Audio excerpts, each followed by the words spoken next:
Good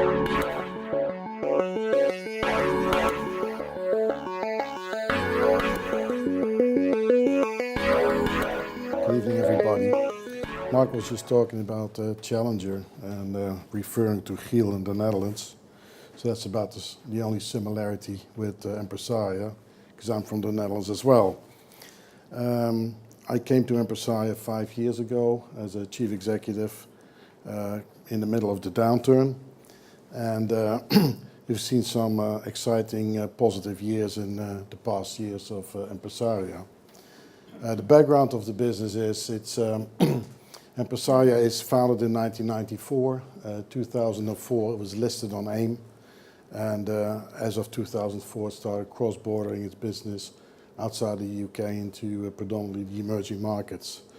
So as of today, where we stand, we're an international specialist staffing group. We're following a multi-branded strategy to address the global talent shortages and skill shortages. Empresaria basically stands out in the crowd of international staffing companies based on 4 key differentiators. And the first key differentiator is that we follow a multi-branded strategy. So we've got 19 brands in the group, and these brands are all designed and tailored individually to specific sectors. So we've got specific brands for IT, specific brands for financial services. And in these brands, there's a lot of knowledge about the sector that we operate in and that we deliver our services to. So our consultants have a very good understanding of the client needs and the candidate needs, and as such can add value to the services. These 19 brands are spread out over 6 different sectors in 18 different countries. So we're balanced and we're diversified. So it means we live in a multi-speed economy. Some sectors grow faster than other sectors. Some economies, from a geographical point of view, do better than others. So as such, we do have a natural hedge against shocks in the global economy. 55% of our business is coming from temporary staffing, 40% is coming from perm placement, and 5% is coming from other services that we deliver. On the second differentiator is predominantly the growth markets that we operate in. It's both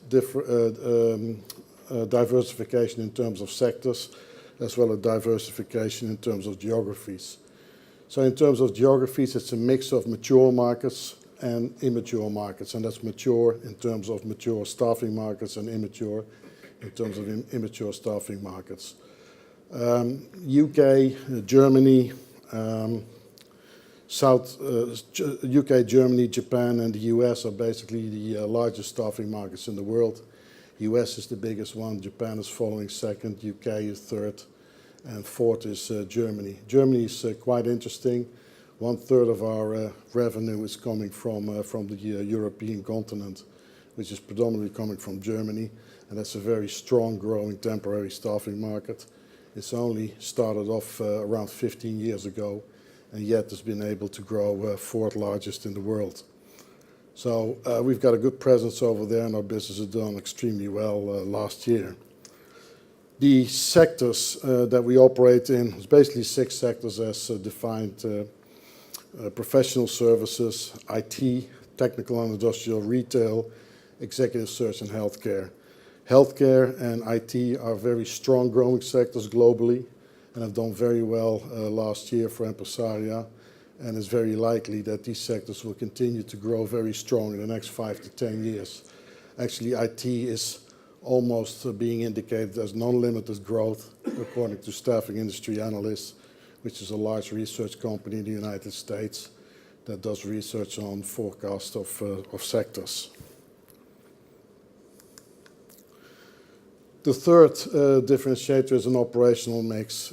Some staffing companies are only in temporary staffing, others are only in perm. We have a combination of temp and perm. 55% coming from temporary staffing, which we like. We do like a bias towards temporary staffing because it's a bit more resilient in downturns than permanent staffing is. In terms of the development of our business, 16.7% of our temporary staffing is coming from a temporary staffing is coming is the margin that we have on the temporary staffing revenue, and that's up from 16.3 last year. The conversion ratio is 16.3%, that's up from 14.7, and we're aiming for 20% to achieve that. And 86% of our business is coming from professional and specialist staffing, and that's up from 81% in 2014. So the quality of the revenue basically is developing in the right direction, and the conversion of what we draw to the bottom line is also following a positive trend. To attract and to retain key management, this is basically our last differentiator, and it's a very important one. Empresaria has a business model where management in the operating companies really participate in the business as minority shareholder. And therefore there's a very strong alignment with the shareholders in the Empresaria business. So these are not people that are doing a job, these are people that feel the ownership and run the business as if it was their own. So we have a very structured valuation, transparent valuation model.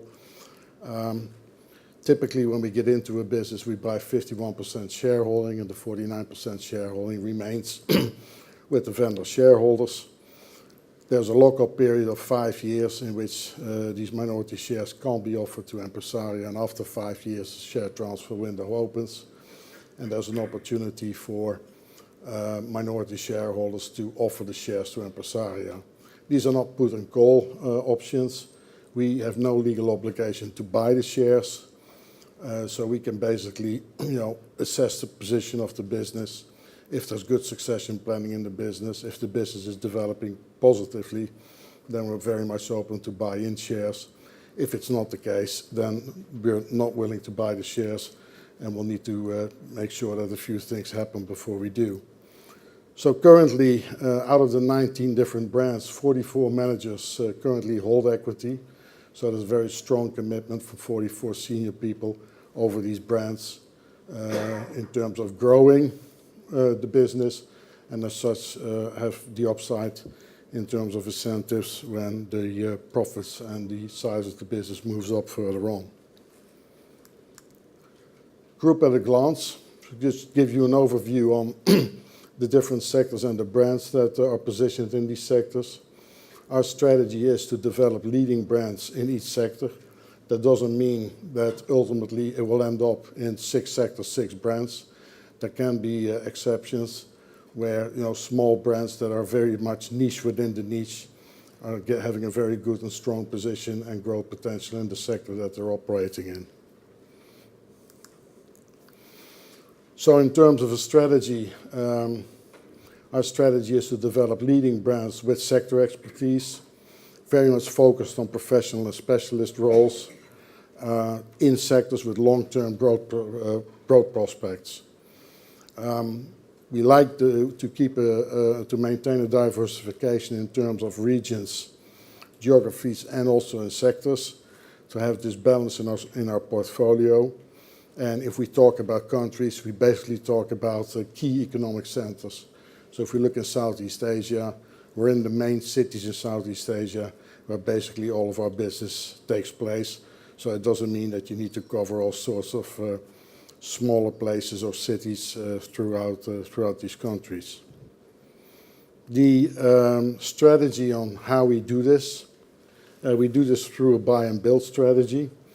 So in terms of organic growth, it is about adding consultants, fee earners to existing brands, developing new business verticals within existing brands, cross-bordering brands into other regions. So over the past 5 years, 50% of our brands have cross-bordered outside of the UK into other countries in Asia region, Latin American region. And we also look at opportunities to enter into completely new geographies or in completely new sectors, and all of this under a strict financial discipline.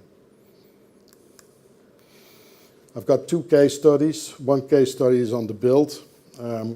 The other one we'll follow is on the buy, which is a company that we invested in last year. On the build case study is IMS. which is a startup in 2006. IMS is an offshore recruitment service provider, and it provides services to staffing agencies in the US, the UK, Europe, and in the Middle East region, and in Australia. These staffing agencies outsource parts of the recruitment process to an offshore center, in this case to IMS in India, where we have consultants in captive centers that deliver these services to the consultants of the staffing agencies, either these be in US, UK, or in the European Middle East area. These are voice-based or non-voice-based services. Currently, we employ around 450 people by year-end in these centers in India. And in the first quarter, we've added another 100 consultants to it. So it's explosive growth predominantly in the United States, and it's predominantly going on in the sectors healthcare and IT, which are two sectors that are growing very, very strong. And these sectors are also very good to use for offshoring and outsourcing, as the profiles of the professionals that are needed in healthcare and IT is based on hard skills instead of soft skills. So it's ticking boxes for consultants in India to find the best people for these jobs.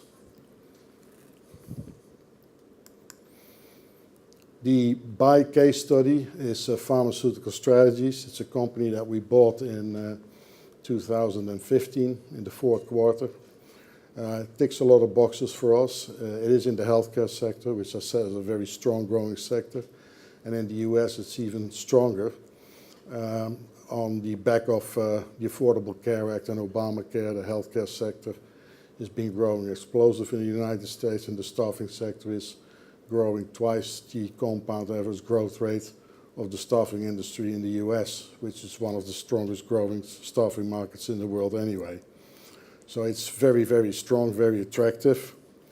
It's 100% temporary staffing, which is important for us. It's also 100% professional staffing. And what it does, it places pharmaceutical specialists into personal benefit management companies. These personal benefit management companies are very large institutions that sit in between insurance companies and the patients, basically. So if a patient in the US goes to a consultant or a general practitioner and receives a recipe, they call into a PBM to find out whether the recipe and the drugs are under the cover of the insurance policy. And if not, then a generic drug instead of a high-brand drug is being prescribed. But these prescriptions can only be given by pharmatech professionals who are certified to do that. So these centers are growing very, very strong, and they need a lot of staff, temporary staff as well, because there's a seasonality in the pattern of needs for people. So very strong growth on the back of the Affordable Care Act. 53% net fee income growth in 2015 compared to 2014. And it's only with 19 staff working from an office in Boston, making placements in 52 states in the United States. Now, it's important here to mention that the US can be a graveyard for UK companies or foreign companies to get into. So for us, it's not been strategically the choice we have to go into the United States. We were very much attracted to the dynamics in the sector. And last but not least, the people that we bought the business from and who are still involved in the business and with a 7.5% shareholding connected to the business to drive it forward with us, is former colleagues of myself and our chairman, Tony Martin, during the years that we've been working with Select Appointments and Vedior. Select Appointments and Vedior were two massive, very big international multi-branded specialist staffing companies that worked exactly with the same model that Empresaria has. So it was very, very comforting for us, yeah, to have this opportunity to work with people that we've worked with before and who know the business model and are really, really very much positioned to drive this business forward together with Empresaria. And that's it for the overview. Spencer, for the results. Thank you. Okay, in terms of the 2015 results, just run through the highlights first of all. The most pleasing thing for us was the consistency that we've seen, with 10 consecutive quarters now of net fee income growth. Our investments in the USA, the one that Joost has just mentioned, Pharmaceutical Strategies, is going to be a strong growth driver into 2016. Because we have a very decentralized model, it's easy to integrate businesses into our model. We don't have to consolidate and make lots of changes. So it has fitted in very quickly, and therefore we can see that contributing positively going into 2016. Also worth mentioning that actually in 2015, because we acquired it in October, we only had a couple of months of trading results, but also had to take the expenses of all the acquisition costs. So it was actually a net negative contribution in our 2015 results. Organic investments is also a big focus for us, and in 2014 we opened up 5 new offices around the world. Typically you see an investment coming through in the first year with a loss. That was about a £500,000 investment overall in 2014. What you'll then see as the cycle goes through is lower losses coming through into year 2, getting into break even and profits year 3 and 4. So we're very pleased with how those investments have progressed, and all have been contributing more positively in 2015. The main focus of organic investment last year was in average staff levels, with those increasing by 16%. So new office openings in 2014, investing in staff in 2015. We also increased our dividend, up 43% to 1p. We announced with our preliminary results that we are following a progressive dividend policy in line with trading performance. What we mean by that is that if we are increasing our results, if our EPS is increasing, we will expect to increase our dividend. Obviously the reverse is also true if the results are not increasing. In terms of our performance, the strongest growth was coming from Germany, which is nearly a third of our group. India, the IMS business that Joost just went through, has seen very strong growth over the last couple of years. Also very pleased with our performance in Thailand, Chile, Australia in particular, but also the UK and Japan were also having good performances. A key focus for us has been to reduce our debt levels over the last few years, and we've seen significant progress in the last 2 years, with our debts now reducing by about 23%, I think, last year down to 7.8 million. In 2014, we set 5-year targets. The first was to get net fee income growth of 10% on average, to reach a conversion ratio of 20%, a key measure in our industry, as you heard earlier, and to reduce our net debt to debtors ratio down to 25%. We've made good progress on all 3 targets, with 10% growth in net fee income for the last year, 16% in constant currency. We have been affected for the last couple of years negatively by currency, although as we stand right now, that'll be a much more positive position if the rates stay as they are for the rest of this year. Our conversion ratio, we've seen a 4th consecutive year of improvement, up to 16.3%.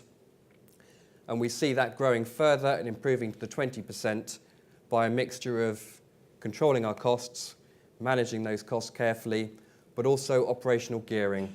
It's a buy and build strategy. When we buy businesses, we're very decentralized. We don't need to add a huge amount of overhead centrally, and so that will all help to spread the costs over a much greater base. And we're very pleased that our debt to debtors ratio reduced down to 23%. What's really important there is that that allows us to have the flexibility to look at opportunities that are out there and look at further investments. In terms of the detailed numbers, here's the summary of our P&L statement.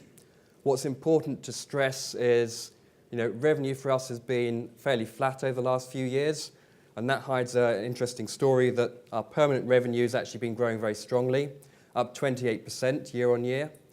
That's driven partly because of the growth in the rest of the world region for us, where there's very little temporary staffing.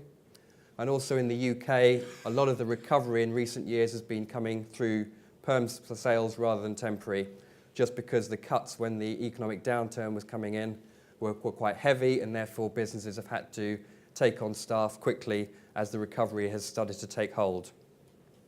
Within temporary revenue, there's been 2 key factors that need to be explained. Firstly is currency. Our largest single brand is Headway, operating in Germany. The euro has been a negative impact in terms of translation over the last few years. If we look at our German operation, they had 14% growth in revenue, but on a reported basis, that was pretty flat. And you can see with the constant currency, we actually had a 2% overall increase in revenue. The other important factor is within our UK technical and industrial sector, where we've deliberately walked away from a large volume of low-value, low-margin work. There's a lot of legislative changes that have come through over the last few years, and there's more coming in April this year, that are really targeting the low-paid, the low-margin workers. It's an area that we've been exiting over a couple of years, and there's about a 10 million negative impact on our temporary revenue line from doing that. It's about focusing on quality rather than quantity, and hence you saw the improving temporary margin and the focus on improving conversion ratios. So it's about improving those metrics rather than simply chasing volume. That's why we're seeing better results coming through on the operating profit level, on the conversion ratio, and that feeds into improving diluted earnings per share and obviously reducing debt. This slide has been taken from Staffing Industry Analysts. As Joost mentioned earlier, they're an independent research body that focuses on the recruitment sector, and this is their view on where the hot markets are in 2016. Interestingly for us, you see the US, Chile, the UK, Finland, Germany, Australia, Japan, Malaysia. These are all places that are seeing strong growth coming through, and there are areas where we've got a good presence already. So we expect to see good growth opportunities coming through from our network. In terms of the opportunity, the overall economic conditions are still positive. Although the UK growth rate was brought down in the budget today, it is still 2%. It's still positive, and that's always a good driver for conditions in the recruitment sector. We've got the structural growth of the German market, which has grown significantly to be the fourth largest market over the last 10 to 15 years, and we see that continuing. We're investing in staff. We're not just looking at the short term. We're investing in new offices, and we're also making external investments like the one in the US, the Pharmaceutical Strategies. And by building this scale, we expect to see operational gearing, improving our metrics, improving our ratios. So last slide. 2015 has really been about driving the profits. We've seen a record profit before tax that was ahead of the market expectations. We've seen our growth in net fee income at the 10% level, our conversion ratio improving for the fourth year in a row. The growth in profits came despite currency headwinds. It was about a 300,000 negative impact in 2015. As I said earlier, hopefully with the rates as they are at the moment, that will reverse out coming into 2016. We have a clear strategy. It's focused on growth. We know what we're doing. We know what our target is. And we expect to see 2016 benefiting from the investments that we've made in the previous years and the acquisition. And hence, we're confident about delivering profitable growth over the next year. So we have 7 minutes of questions, so please. Robert at the row back.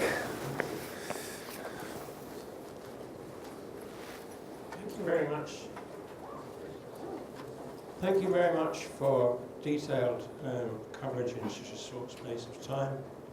Throughout your entire presentation, the word digital wasn't mentioned once. The word offices was mentioned several times. How does the competition is reducing its costs and increasing its spread by digital means? Obviously, there are websites that are a big competition. Is there some reason why you haven't mentioned it? Are you ahead? Are you conscious of opportunities in the digital area?